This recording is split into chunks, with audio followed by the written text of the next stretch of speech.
Hey guys, how's it going? Kripparrian here. It's time for some more card reviews. We got quite a lot for you guys. I try to do these every day, but Blizzard's card reveal schedule is like, 4 or 5 cards one day and then like 10 cards the other day.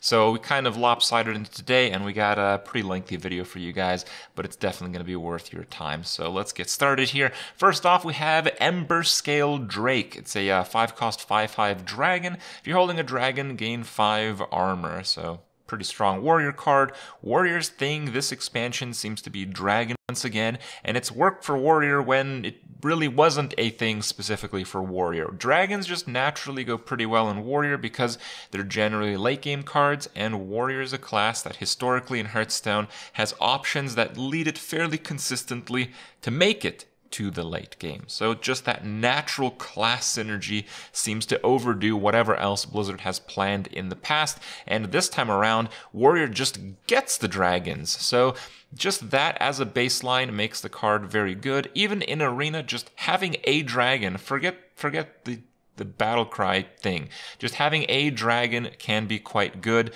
and whenever you get 5 armor, it's really good.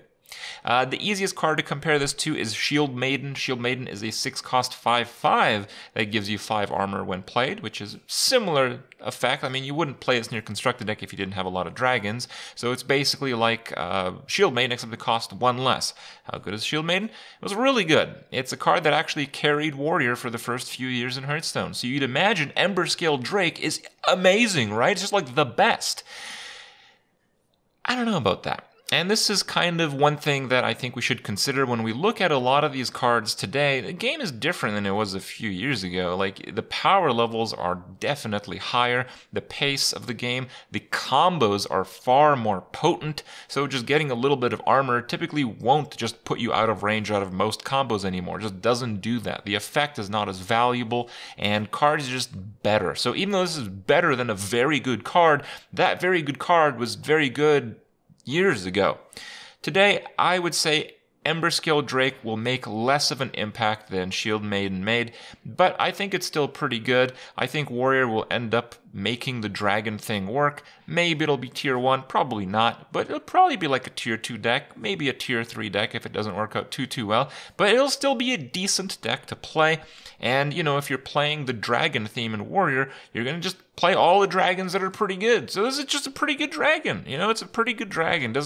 I don't think it'll define the deck. I don't think it'll define the meta, but it is no doubt a good card. I gotta give it 4 stars. I actually think it will see quite a decent amount of play from the deck, from the archetype. Just it won't carry the class in a big way. So that's why it doesn't get quite the full 5, but it's still a good card nonetheless. And we have a new Hunter, kind of like a card draw. So I talked about this a few times now. Hunter seems to be getting some of the most exciting stuff in the Rastakhan Rumble expansion, and it has to do because they're covering their weakness. It's like if Druid just got a whole bunch of different polymorph effects. I mean, that would be crazy, because that's why Druid is not good it's just not good at that aspect. So, a Hunter filling its problem, which is largely been card draw over the years, that's a big deal for the class. So, I look at this card and then, I try to think about Hunter like today or Hunter years ago. How often do you have a weapon as a Hunter? It's actually not really that often, because you have to use your weapons to just stay in the game or just burn down your opponent. But, if Hunter is getting a lot of card draw, and this is also kind of like card draw, well, then maybe you can just cycle through your deck faster. Maybe you can be more patient because you're more consistently drawing the answers. So, if you showed me this card part of the last expansion, I'd tell you it sucks. But you show me this card now, and I think it actually could see some play. It's that much of a difference. I think the card is still generally on a low power level, but it is card generation / card draw for Hunter. That's a big deal for Hunter.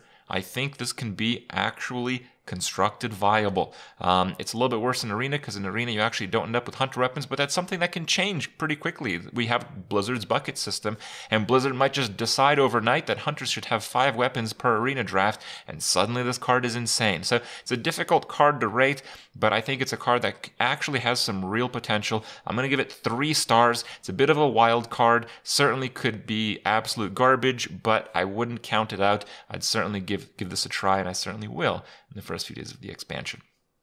Up next, we have Zero Cost Elemental Discount for Mages.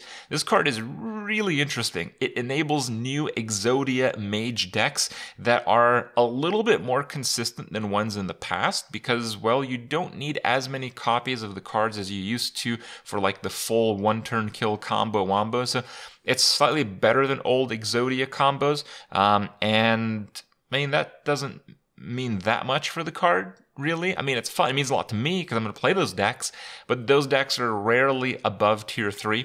So it doesn't mean a huge thing for the class, but it's also just a card that you might want to include in just a deck that has a number of elementals.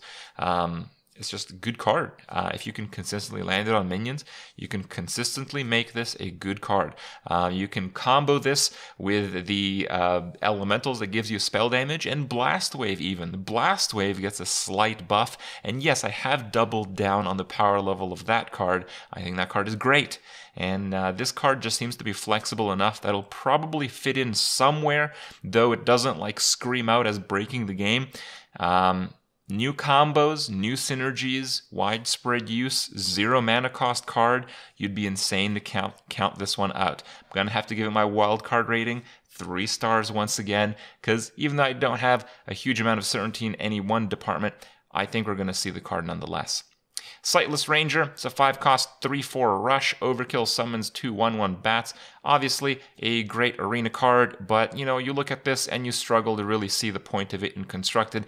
There's just much better constructed cards out there, but in arena, any card that does something to impact the board immediately when you play it is good. So this card will no doubt be a good arena card, but I think it's crazy to think that it will be any more than just that. So it's going to get a 1-star rating, boys. Rip in peace, Sightless Ranger, but I'd rather have cards like these rather than cards with no abilities or stats at all, so thank you, Blizzard.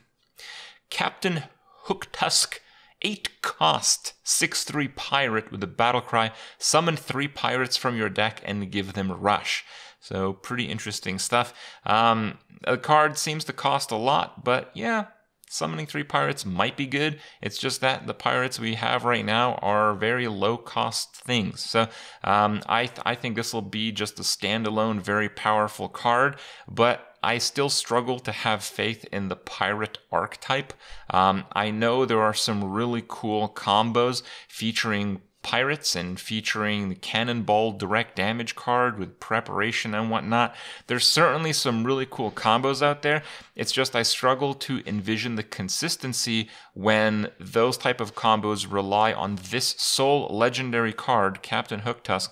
And what happens if, like, when you draw this, you only have, like, you know, 1 or maybe just 2 pirates left in your deck. It kind of breaks down the combo, and, like, you know, it's not that good of a combo at its peak. So it's difficult to really see a spot for this card in the game, but I think it'd be pretty cool if we could make something work. I'm going to have to give it 2 stars. Generally not too impressive looking, but if we get some larger pirates, that's going to change instantly. So keep an eye out. Seance. Choose a minion, add a copy of it to your hand. Oh, okay. So you might look at this card and you might see the card that we had, I think it's on like TGT or something, and it's basically like a reprint, right? Well, not exactly. The main consideration here is that you can choose your own minions, and you might think that is a small consideration. You actually are wrong about that. I think that's a large consideration. When I was first looking at these cards, I thought that it's just a lazy reprint, so whatever. But when you really get to the bottom of things, it lets you actually have a lot more combo potential featuring the leader legendary card, champion legendary card for Priest, the one that plays all the cards that didn't start in your deck. So suddenly those combos that we saw on Reddit from, you know, people who were really optimistic, well, they kind of start working now, because if you can do like Prophet Valen and then Seance it, you know, it's just like, why would you do that? Well, your opponent, first of all, is going to have to kill your Prophet Velen immediately because it's just a very dangerous card. But then you have a copy of Velen in your hand that didn't start in your deck. And that allows you to have some ridiculous combos featuring the new Priest Legendary Champion. You can get a Velen as the battle cry, along with possibly some other similar cards. So it does improve the combo ceiling of Priest by quite a bit. And again, I think it's a really cool card. I still have doubts that this will actually make it into a top deck, but I hope that it will. I'll give it once again a wildcard rating of 3 stars. Probably not going to work, but it's not hopeless. Gonk is the Druid Loa. It's a 7-cost 4/9, so the stats are pretty good for just staying alive on the board, but it's such a weird card, man. So yeah, after your hero attacks and kills a minion, you can attack again. Oh god. Okay, so like what are you doing with this card? So let's say you get like, let's say you like double claw and you have a 4 damage hero power. So, what do you do? Kill like 6 things or something? No, because you're going to take like 20 damage, right? So it's like the weirdest card, man. This really is up there. And like, if there's a list of top 10 weird cards of Hearthstone, this makes the list by default. It seems like this is what Druid is going to get in this expansion. It's going to get killing things with your hero power synergy. The problem with that is that just fundamentally sucks. And we haven't really seen enough cards that push that archetype. I mean, this is kind of cool, but it's like a 1 of in your deck, and it's a legendary, and it costs 7. So, and like what? For that to get value, your opponent needs to have like several minions, and you need to have hero attack buffs on that same turn.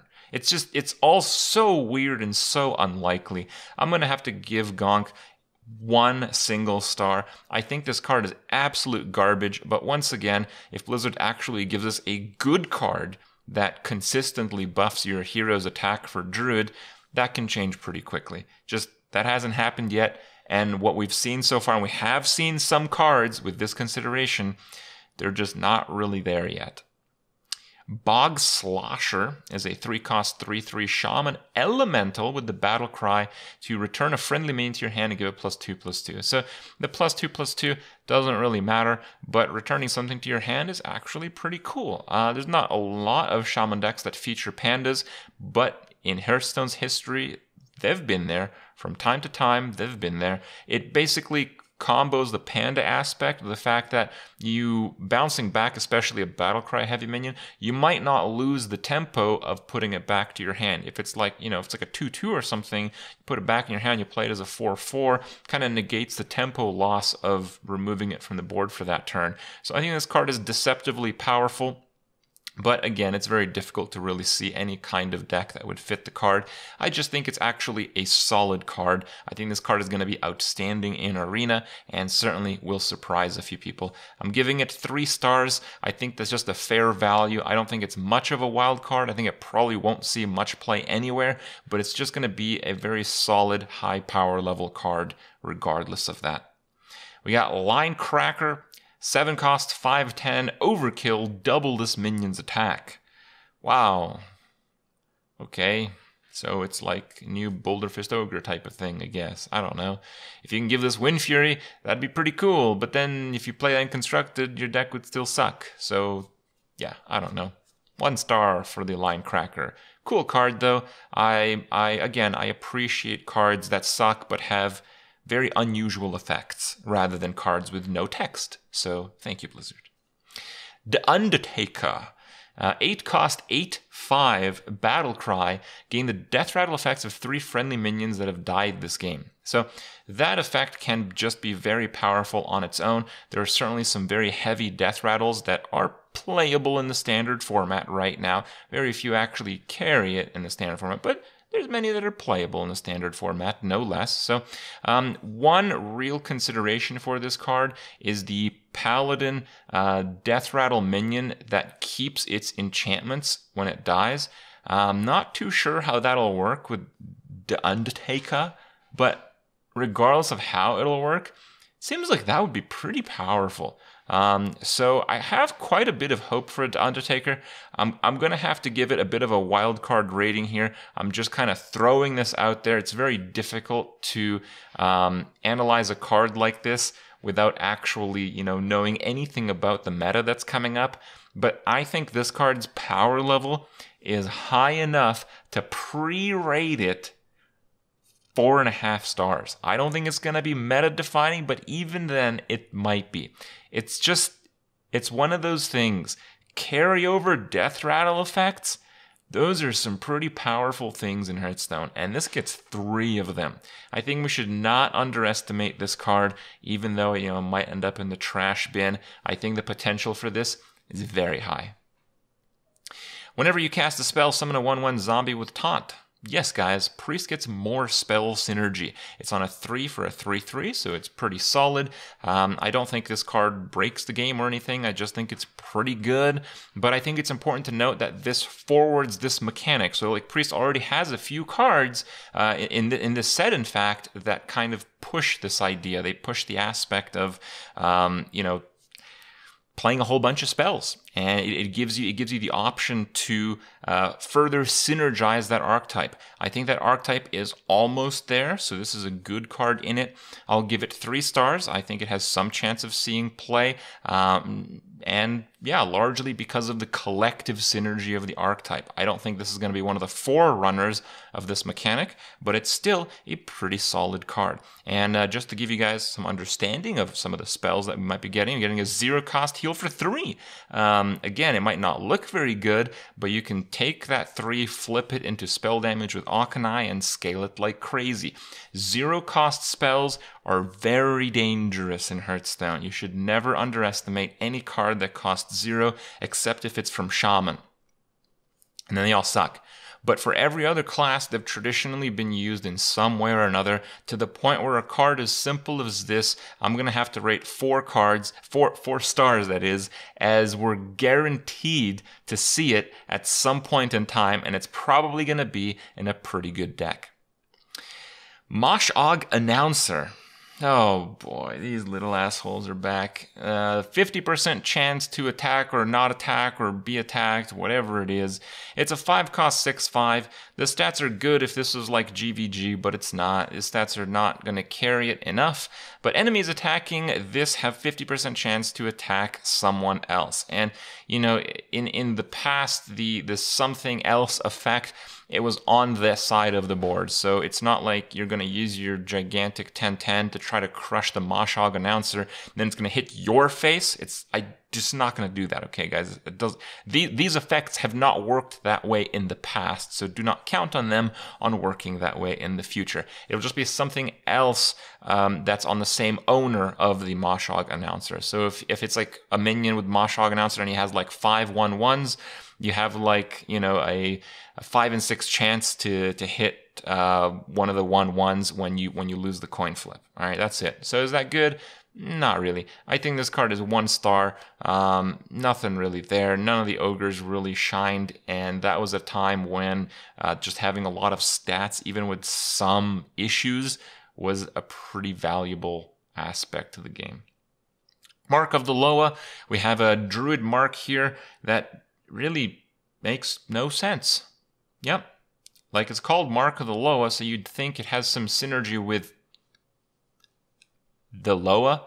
But no, the Loa is about your hero power, scaling, and attacking things.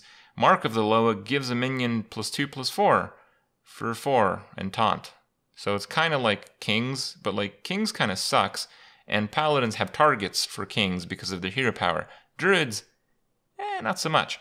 But it does give you the option to put in 2 3/2 Raptors. Again, it has absolutely nothing to do with the Loa. I don't know why this card is called Mark of the Loa. That's just the main confusing point. Spawning 2 3/2s for 4 mana is like okay. This is another one of those like pretty balanced druid cards. You can do something that's like pretty good, or you can do something else that's like pretty good, and the effects are different enough that usually you're going to get some use out of the card.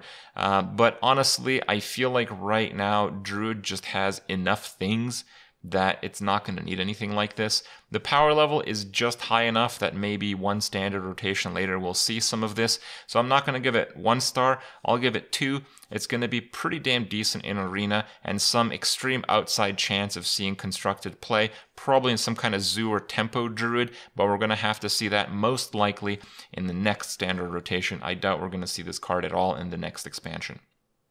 And lastly today we have the Snapjaw Shell Fighter. 5 cost, 3/8. Its stats have been criticized, but honestly the stats are not too bad. Yeah, it's not too bad. I mean, that's 11 worth of stats or 5. That's okay. It's not that bad. So what it does is it guards the adjacent minions. So if your adjacent minions have low attack, then this card is just terrible because they're just going to attack those things, and this thing is going to incur the damage. So you know it's why minions that have extremely high health but almost no attack, why they're basically useless in Hearthstone. So this works as a guard or a buffer on something that has reasonably high attack already. So it's certainly one of the weirdest cards out there. But I love to experiment with stuff like this. I think it has a pretty reasonable power level in Arena, largely as a result of, you know, your large minions. They're useful. They're useful to have. If you have like a Boulder Fist Ogre that's on like 1 health and you just play this beside it, that's kind of like a refresh on your Boulder Fist. Plus you can do, you know, 3 more damage that turn if you want. Just like pretty good, right? It's like pretty good. So yeah, I don't think pretty good effects make it into constructed.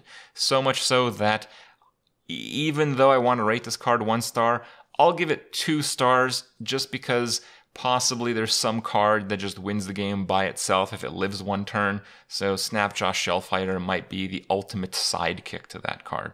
But that's about it. 2 stars, very optimistically. That's it for now. Hope you guys enjoyed yet another review, and I'll see you guys in the next one.